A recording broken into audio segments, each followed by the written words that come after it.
You did it. You nailed the elevator pitch and landed yourself an interview. Now what?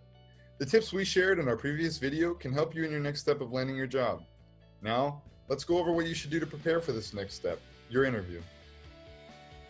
We've all heard of the basics before, like, first, prepare. Look up common interview questions where you might find ones like, what's your biggest weakness or what's your biggest strength? 2, do your research on the company. Remember, you're interviewing the organization/company just as much as they're interviewing you. 3, be on time. This means arrive early to your interview. 4, look your best. Dressing in the right attire for the interview shows the interviewer you can be professional for the job and you're genuinely interested in the position. Keep in mind that the appropriate attire is dependent on the position you are applying for.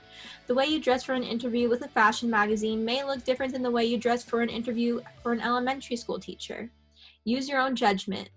Generally, you're going to want to dress somewhere between business formal and business casual. Let's take a closer look at what you might wear to an interview. For men, you have it a bit more simple. You could either take the business route or the casual route. So the business route is going to include professional attire, suit jackets and slacks, and you're going to want to avoid flashy colors. Avoid anything that might distract the interviewer from all the great answers you're going to share in your questions.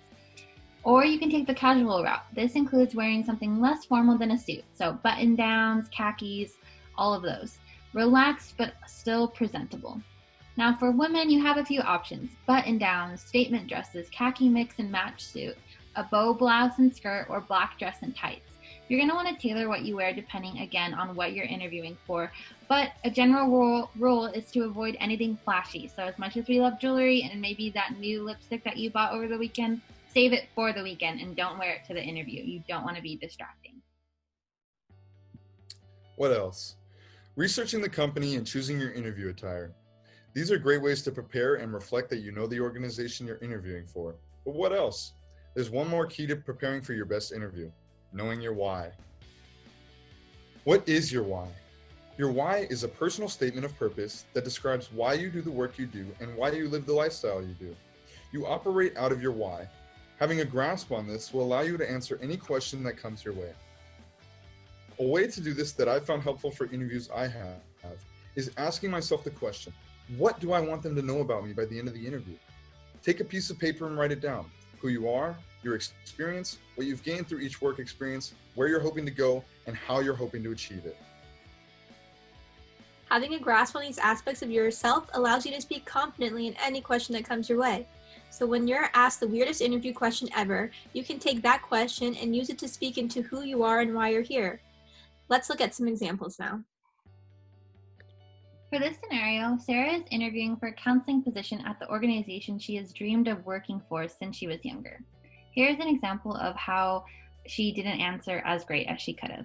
The interviewer may ask, I see that you are studying communication management at APU. How does it relate to what you want to do professionally? Sarah replies, my classes at APU are teaching me communication and how to communicate in relationships. I want to become a marriage and family therapist one day, so it is good that I study communication and its importance.